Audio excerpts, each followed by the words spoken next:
Champions trophy cricket టోర్నమెంట్ల రాత్రి పాకిస్తాన్ ఇండియాకు match అయ్యే కదా.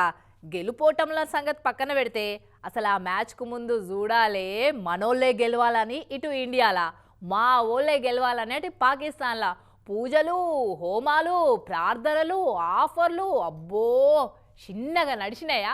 ఏమేం నడిచినాయో చూద్దాం పారి. క్రికెట్ ఆడే కతిమ దేశాల నడుమ మ్యాచ్లు ఒక ఎత్తు అయితే ఈ ఇండియా పాకిస్తాన్ల నడుమ అయ్యే మ్యాచ్ ఇంకో ఎత్తనాలే. మరి అట్లుంటాయి మన రెండు దేశాల నడుమ టెన్షన్లు. ఈ అసలు ముచ్చట ఏంటంటే మ్యాచ్ మనవులు గెలవాలని చిన్న పిల్లగాల కాడికెళ్ళి పెద్దోళ్ళ దాకా పూజలు, హోమాలు, హారతులు ఎట్టు నడిచినాయి చూడు. యూపీ ఫిరోజాబాద్ లా క్రికెట్ అకాడమీలో ట్రైనింగ్ తీసుకునే ఈ సంటోళ్ళు అంతా కూడి క్రికెట్ పిచ్ మీదనే హోమం చేసిర్రు. ఇట్లా ఇక ప్రయాగ్ రాజ్లనేమో గంగా హారతులు ఇచ్చి ప్రార్థనలు చేసిర్రు. ఇటు వారణాసి కాడ కూడా ప్రార్థనలు బాగానే నడిచినాయి. అటు పాకిస్తాన్ వాళ్ళే మన తక్కువనా, మా ఊళ్ళే గెలవాలి అని ప్రార్థనలు చేసిరట. ఈ మిఠాయి దుక్న పైన అయితే ఫ్రీగా గులాబ్ జాములే వంచుతా అని ఆఫర్ ఇచ్చిండు జనాలకు. ఇక సింధు ప్రావిన్స్ గవర్నర్ అయితే ఏకంగా ₹1 నజరానా ప్రకటించిండు పాకిస్తాన్ జట్టోళ్లకు. కానీ లాస్ట్ కు మనోళ్ళ మొక్కలే ముంగడబడ్డాయి. వారు వన్ సైడ్ అన్నట్టు ఆడి సెంచరీ కొట్టి గెలిపించిండు విరాట్ కోహ్లీ అన్న.